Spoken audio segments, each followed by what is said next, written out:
The following is a special video presentation of the Hennepin County Library.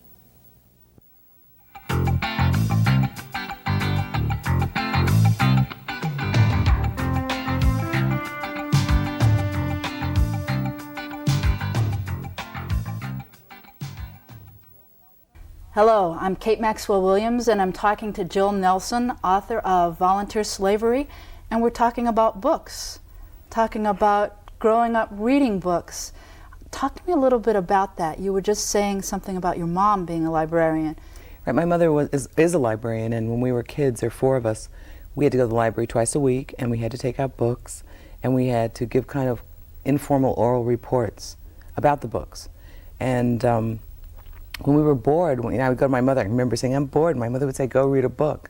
So early on, I saw books as these transforming, transporting things that I could pick up a Mary Renault book and be in ancient Greece, or pick up Laura Ingalls Wilder and be out in the prairie, pick up The Hobbit and be a hobbit. So I always found books as to be wonderful, magical things. I think that had a lot to do with my wanting to be a writer, reading so much. Oh, absolutely. And when I read your book, I found myself in the newsroom, sort of like Too bad. Yeah, sort of like with the fly on the wall, listening to what was going on. Why did you end up calling your first book Volunteer Slavery? It comes from a song by jazz musician Rahsaan Roland Kirk, and I heard it 20 years ago. And song lyrics have always informed my life and stuck with me. And so in the middle of writing this book, someone asked me what I was going to call it, and Volunteer Slavery popped up. I think that volunteer slavery is when we choose to align ourselves with a job, a relationship, a set of values and beliefs, a religion, whatever, that is oppressive and not freeing. And the good thing about volunteer slavery is that we can choose to get out of it. It also does not discriminate based on age, race, gender. I mean, any one of us out here can be a volunteer slave. Right. Yeah, I can relate to that. Now, when we talked, as we've talked about your book a little bit, you talked about the humor of it, because when you hear the title, Volunteer Slavery, it doesn't necessarily draw you right in, like you're going to end up chuckling as you read. No. The book is really funny. It uses a sense of the absurd, I think, to articulate and to walk people through situations that are difficult or painful or situations of crisis. And I think across culture, and especially in the African American tradition, we always have used humor as a way to survive. And I think most cultures do. I think the book has appealed to a real broad audience for a number of reasons. One is because a lot of people are or have been volunteer slaves. The other is it's very personal. It talks very much about myself and my family. And we all tend to think that our families are somehow uniquely weird and crazy, and that there's some ideal, typical American family out there to which we should aspire. Mm-hmm. And then the third thing I think is the humor. I think people really appreciate humor. And now we have all these studies coming out saying that if you laugh 20 times a day, your life gets longer. So, read my book and you'll live another year. And you will laugh. Definitely. I'm thinking of the scenario when you were standing on the corner going to school when you had first moved into your new apartment, and one of your apartments in New York, and this young woman confronted you about wanted to have a fight. Yeah, which school did you go to? And I thought, right. Oh, Lord. Yeah. I think there's a universality of experience that is often has specific aspects to it that have to do with race and gender and culture and class. But I think all of us have been in a situation like the one I write about at school, which is going to school where a tough girl wants to fight. Mm-hmm. And so I feel like, well, I don't want to fight, but I have to fight, because if I don't fight, everyone will really hate me. I'll be a chicken, which is the worst thing you can be when you're a kid. And I got to fight her, and she punches me in the head, and I go back inside and never throw a punch. But it's funny, because in that section of the book I write that after that I stayed inside most often and read. And my mother, the librarian, thought this was an intellectual breakthrough. Mm-hmm. But what it really was about was trying to figure out how to use words as offensive and defensive weapons. So I think that our experiences as children really illuminate who we become as adults. And I think I became a writer because my mother made me read, because I thought words were magical, and because I realized that I wasn't going to be the little female Muhammad Ali beating up the tough kids, so I better figure out some other way to do it. And it was with words. And you ended up doing it right through to the Washington Post. I mean, I jumped from that scenario outside with the girl to the scenario outside of the Washington Post when people were enraged. The first magazine that came out was so was not what people had expected. It was Right. a negative portrayal of Afro-Americans in Washington, D.C., which is, what's the percentage of? Then it was 73% African American and still has the largest black middle class in the country. You know, I was recruited to work for the New Sunday magazine out of the blue. I'd been a freelancer for years and successful. They called me up one night and said they wanted to talk to me about working for them, and so they recruited me and they offered me a salary that was more than twice the amount of money I'd made the year before. My daughter was turning 13 and I thought it would be a good idea to get her out of New York City and into a different school system. And I was very straightforward about who I was and the type of work that I did.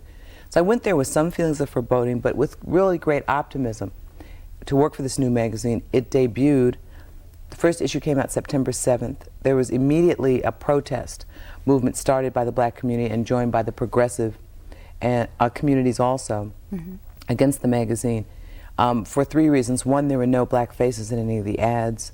There were also there was also a column supporting merchants not opening their store doors to young black men since they committed most of the robberies anyway. And in the 73% African American city with the largest black middle class, the cover was a story called Murder, Drugs, and the Rap Star, which pictured a photograph that had been colorized, so it went kind of from dark gray to darker gray to sepia to black. And the image of the young man was hostile, furtive, and guilty. Let me say that he was never indicted for anything. And the recent colorization of the Time magazine photograph of O.J. Simpson is kind of reminiscent of the same thing. This need we have to demonize those who have fallen from grace. And they denied, the Time magazine denied that that was what they were trying to do. I think that images are really important, whether they're images that we draw with photographs or with paintings or with words, with music. And I think we have to be real careful how we manipulate different mediums to project certain types of images. Now, you were at the Washington Post in what year? I worked there from 1986 till October 2nd, 1990. So, okay, this is 1994, that's only 4 years ago. People might think that in that period of time, some people might think that in that period of time something might have changed, that was the case there then, that journalism now is different, that since I left? Yeah, that newsrooms are different now. The fact that this might have happened to you then wouldn't be happening now. Have you noticed, or have you seen, or are you aware, given the fact that you're a member of the National Association of Black Journalists, are you aware that anything's changed since you? No. No one's called me up and said, Hosanna, there's been a sea change here. But let me say this, that I think the larger issue, the issue that's much larger than the Washington Post and that accounts for the success of the book across job descriptions, is I think that the corporate culture doesn't know how to manage humans. I think they do it really badly. We have studies that come out constantly of American workers where majorities of people are unhappy at the job. And I really believe that most people want to be happy at work. That's where we spend most of our waking hours. Many of us are doing something that we've trained to do and wanted to do, and we want to be happy and we want to be productive and we want to feel that the corporation supports us and that we can support them back. I don't think that's true. So I think the larger issue, larger than the Washington Post or any particular job, is how does corporate culture manage humans? And also, as the society changes radically, how do we manage diversity? I think we pay a lot of lip service in this culture to managing diversity and multiculturalism, but I think too often what it means is let's get some women and some gay people and some people of color and some white guys with long hair and earrings, put them all in a blender, turn it on, and hope they come out like this tiny percentage of white guys over 55 who have the money and the power. I think the outsiders, the so-called outsiders in this culture, I think we're the insiders, and I think we should just declare it so. And how would you even suggest that they do that? Because what you're saying, I think, is what people are currently confronted with. You talked about it in your book, that there's certain images that the white males who are running the newsrooms, the white males who run the corporations, and I don't know, maybe even middle-class white people that are running the corporations have a particular viewpoint of African Americans. They might have a particular viewpoint of gays or of Hispanics or whomever. So when you take this blender and try to whip all these people together in a homogeneous kind of environment. Right, as I said, it doesn't work. And what should they do? Yeah. Well, let's put it this way. I'm a writer. I'm not a management consultant. These people spend millions and millions of dollars a year to hire people to tell them how to manage the workplace. So I suggest that they hire some better people They open their own minds. You know, if they want to pay me $250,000 to come in and tell them what to do, I'll probably figure it out. But you know, that's not my job. Right. It is not my job. But what I'm saying is, I think too often workers who speak out are seen as disgruntled, shirking malcontents. It's not true. I think most workers are trying to honestly criticize the workplace or articulate their feelings to make some positive change. And I think management has got to respond. I think what we do traditionally in this culture is we say it's all those workers' fault and we're doing right, and if they can't fit in, there's 20 people behind you who'll take your job and keep their mouth shut. I don't think that's very progressive or productive. I'm sure productivity would go up if people were happier where they worked. Right. Now, what happened to you at the Washington Post when you and the other women, a group of you, band together? I mean, that was sort of short-lived, but do you feel that it was effective, what you did? Not really. I mean, we had an African American Women's Caucus that got a few people promotions, and then the group kind of fell apart. And as I say in the book, I mean, this was a group that nobody even wanted to name, and we sort of went around whispering about that the group was going to have a meeting. You know, I think that, you know, workers have to form more organizations and become more vocal about problems that confront us in the workplace. You know, I think too often what happens is there are a few people who are outspoken and will go out on a limb. Right. Those people are usually isolated and cut off. And then after they're long gone, maybe there are a few promotions and a few meager benefits. But I think that we have to realize that we are the people who keep the workplace running and try to figure out some positive channels of communication to open with managers. But my book is about, I think, this 4.5-year stint at the Post, during which I tried to be a quiet, invisible African American woman, an outspoken political African American woman, head of the Newspaper Guild unit at the Post, active in the African American Women's Caucus at the Post, a team player, a fence straddler. And I quit my job when I realized that I was about to rewind the cassette of used and failed strategies and try them all over again. And I thought, this is ridiculous. I know these things don't work, and I have a right to live a happy life. And I quit my job and was immediately happier. Poorer, substantially poorer, but happier. Would you ever go back to a 9-to-5 corporate type of environment? You know, my grandmother said never say never, but my negotiating fee starts in the 7 figures. So if someone comes and talks to me at a 7-figure salary, I will seriously consider their offer. But so far, no one has. But you never know. After this book tour, all this publicity, one doesn't normally... What are you working on now? I'm working on a new book, which is nonfiction, same voice as Volunteer Slavery, funny. It's called Negro, Free State, and Other American Territories. And it's a somewhat autobiographical look at the last 5 decades. Talk to me, you talk autobiographical. When I've talked to different people who've read your book, people who've heard of you, there are a couple of different things in the book that stand out. You know, you talk about middle-class white people. Let's talk about middle-class black people. I don't think that, I almost don't know whether to say this out loud, but I'm going to say it anyway. This scholar who was talking to me said, I don't have much sympathy for a middle-class black woman who's trying to find her identity. And my head whipped back, and I was like, "What? You read this woman's book, and that's the comment that you made?" You know. This was a man? Oh no, it was a woman. Well, that's sad. That's a Did woman. you want me to comment on that? I do. I think that this culture does not provide hardly any reflections of African American people. And I think that we are affirmed, all of us as people, in some significant way by the ways we are reflected in the culture. The models they provide for African American people are from jail to Yale. Jail is you're either the born and bred sociopath who, if you're a black woman, young, wants to grow up and have babies and get $22 more from welfare or whatever the meager sum is.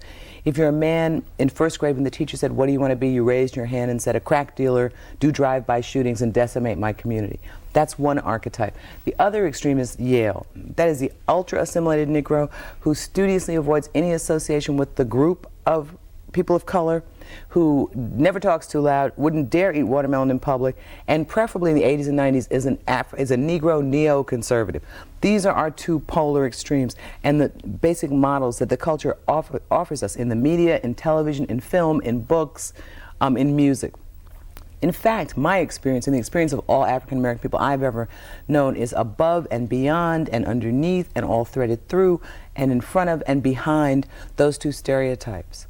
So I think that the search for identity and authenticity for people of color in this culture is an absolutely crucial one.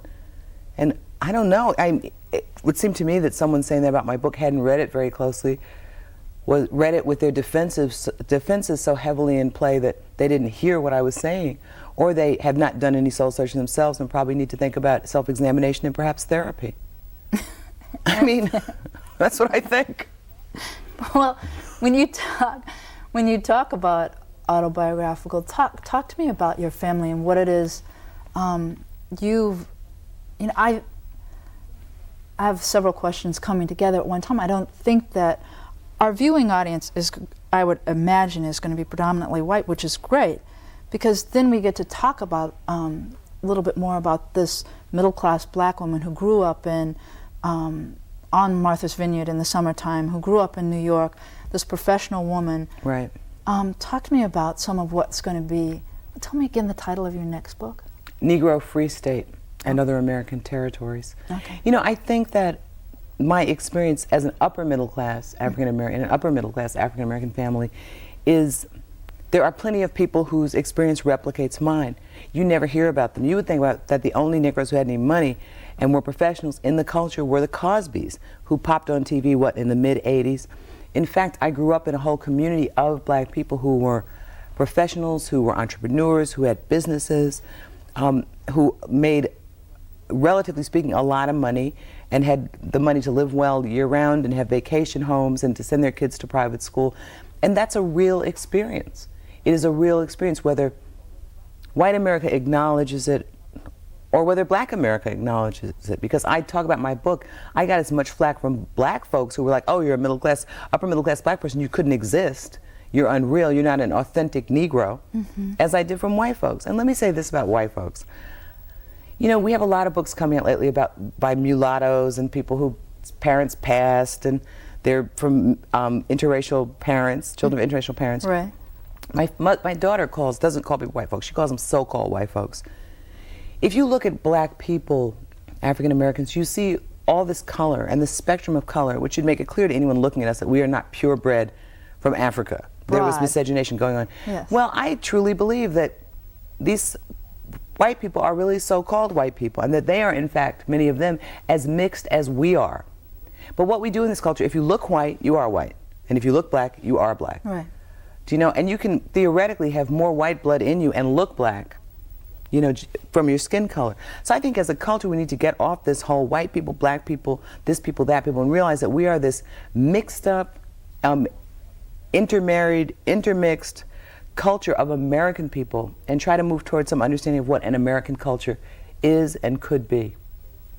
I think the static definition of people based on you're black, you're white, therefore you're bad, you're good, is outdated and absurd. And when you travel, I travel a lot around the country and around the world, I see people moving away from that and realizing that it serves no one's interests. Not at all. Especially when we look at I think it was on a cover of a magazine, when you start to look at what we're going to look like in the year 2000. Oh, right. Yeah, that was really scary because the people looked really bad. But, you know, I do think that we need to get past that as a culture, those static definitions of ourselves and of each other. I mean, I think there's a way to do that at the same time acknowledging that African American people and Irish American and Greek American and Polish American and Native American people have distinct cultures and histories that we can understand and acknowledge and appreciate, but that we are all in America. And I mean, there are not going to be any boats in America for so-called white people over here. You can get in this lifeboat, and light-skinned black people, bougie black people, you can get in this boat, and you know, poor black people, you got to get in that boat over there. I mean, we will sink or swim as a culture and as a nation. We'll all have to work together. Right. Truly, you talk about your father and not number two, number one. Are you still? Do you feel like you're number one? Yeah. And is there more number one to get to, as far as you're concerned? You know, my father talked about being number one, not number two. He used to give these Sunday morning sermons that I write about in my book at the breakfast table. We didn't go to church. We had these Sunday breakfast sermons. And I think what he meant was, as a kid, I was like, oh my God, what is he talking about? You know, I sort of quaked and hoped he would stop talking. But I think what he was trying to do is instill his 4 children with a sense of our own limitless potential, Right. and that we could be number 1. And I think knowing that you can be number 1 or choose to be number 5, but you always know that you could be number 1. As I say in the end of my book, I think I'm number 1 to myself, and I think that's what's most important.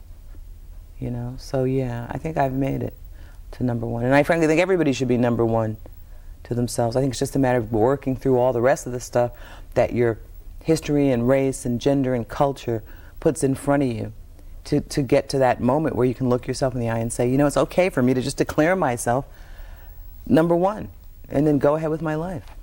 Now, I've been working with some teenagers, and between the ages of 13 and 15, and they've been looking at some issues of stereotype. The majority of them are of Afro-American descent. They have a variety of heritage to their makeup. But one of the things that we've talked about are stereotypes, and I'm interested in what you would have to say, given your book, Volunteer Slavery, your authentic experience. What you, if, you know, I hate to be the adult giving teenagers advice, but I'm leaning toward asking you that. What advice would I give them about the business? About the business, about this whole volunteer slavery. They're looking to go into work, getting jobs at whatever fast food restaurant, whatever choice of college they're going to make. What kind of advice would you have for them? You know, I think that my book serves as at its best as a cautionary tale for young people, to give them some idea of some of the things they might run up against once they get into the corporate culture. But I think that the first advice I would give them is to have your stuff together, your chops, your skills. Whatever you do, you better know how to do it excellently. You know, I mean, I can talk a lot of stuff and critique the culture because I'm really good at what I do. And, you know, no one can take that away from me. I've worked really hard to be the best at what I do, and I think I've succeeded. So I think you have to have your skills. I think when you go into the workplace, you have to have an agenda. I think we're sort of taught that if you go to school and work hard and get a degree in whatever, or get your training, you'll get this job, and then the corporation will take care of you. Right. It's not true. When you enter a job, a whole nother job starts, which is the job of figuring out how to navigate the workplace so that you can achieve your goals.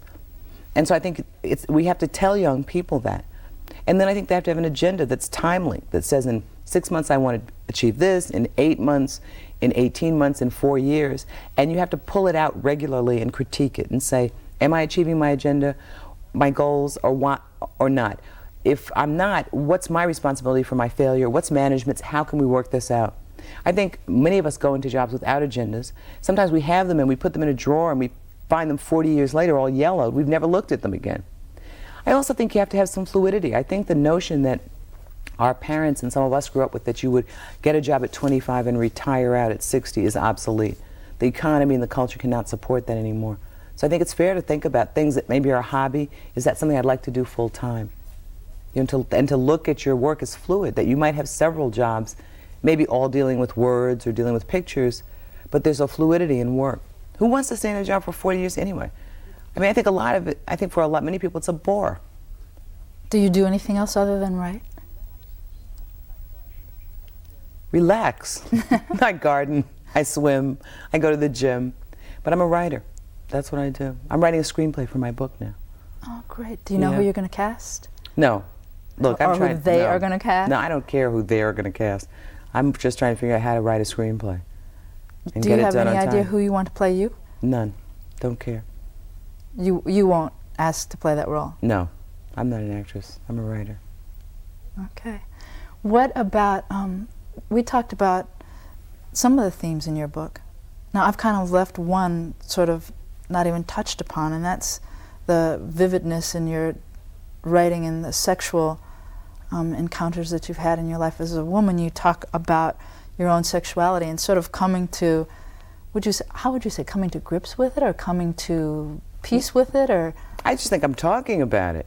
You know, I wanted to write a whole book about a whole life, and sexuality is a part of my whole life. Every day, you know, I am a sexual being at all times, whether I'm with someone or not, whether I'm a sexual being in my mind or in my physical body. And I think so often women's sexuality is defined by others, and those others are usually men. And I wanted to own my sexuality, be upfront. You know, this is a real part of my life, and women are diverse sexually. We can have sex with humor, or as predators, or as users, or as romantic lovers, or just for the hell of it. And it seemed real important to own that and to say it. You know, I think this, even with the feminist and civil rights movements and the many movements we've had in this country, I think sexuality from women is still often looked at. Women are looked at sort of these furled flowers that only open their petals at his touch.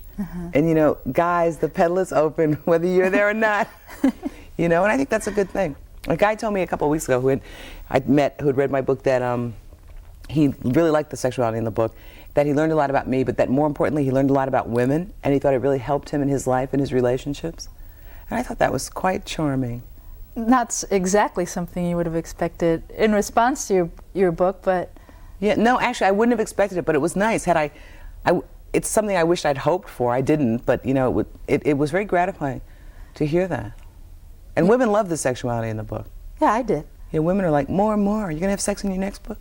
Like, yes, there will be sex in the next book. There will be sex. There will be sex in all. Sex is part of life. Yeah, there will be sex in all the books. Now, you talk about the humor in your book. Did the people that you wrote about, did they think that what you said about them was so humorous? Some of them did. And some of them? You know, I don't know. The people who felt that my book dissed them probably didn't think it was funny. But I haven't heard from them. You know, thank goodness people don't come to my readings or call me up or write me letters and say, Jill, I hated your book. Oh, really? Because you said mean things about me.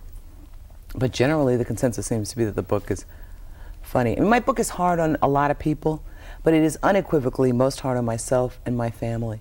And once I decided to be so honest about myself and my family, it was easy to be honest about the other people. I mean, I'm most concerned, frankly, like most people, with myself and my relatives.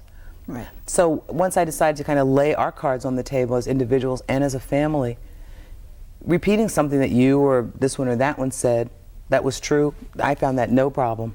Now, did you show it to your family before you published the book? I sent them all a manuscript before the book was sold. And then I waited a week, and then I waited 2 weeks, and then I called them up, and my mother, the librarian, goes, look, I'm working full-time, I'm trying to get to it. And then my brother, who's a documentary filmmaker, says, I'm editing a film. Could you send me my pages? So they were really slow, but they all came back, every one of them, and said that they really liked it, that they didn't want anything changed, and their attitude was kind of, what's the big deal? You were always like this. I think in my family I was always kind of the dramatic one, and the one who was outspoken and always trying to get everything out front and confront issues. What's your brother working on now? He's finishing cutting a documentary about history of methadone maintenance, and he's working with Bill Moyers on a series on youth violence. And we're working on a screenplay together. The two of you are working on volunteer slavery? No. Yes, actually he's helping me with volunteer slavery, but we're working on a whole nother different one. Well, when should we expect to see volunteer slavery on screen, do you think? Who knows? Will Sometime it be in the next, 1995, 96, 97? Will it be on the big screen or on television? Probably television. Looks like television. Good. Yeah, it is good. It's amazing. All I wanted was a hardcover rectangle. And you're going to just keep doing this and keep doing this and keep doing this and just go through whatever next door gets opened, right? Pretty much. Although I'm hoping to have more vacation time between the doors opening. Back to Martha's Vineyard? Definitely. The minute this book tour is over. That's a great writing place for me. I get a lot of work done there. A lot of work done. It's really peaceful. No fax, no telephones. Jill Nelson, Volunteer Slavery. I'm very pleased to have had you with us. Thank you very much. Kate Maxwell Williams with Jill Nelson. Thank you. It was great. Yes. Thank you very much.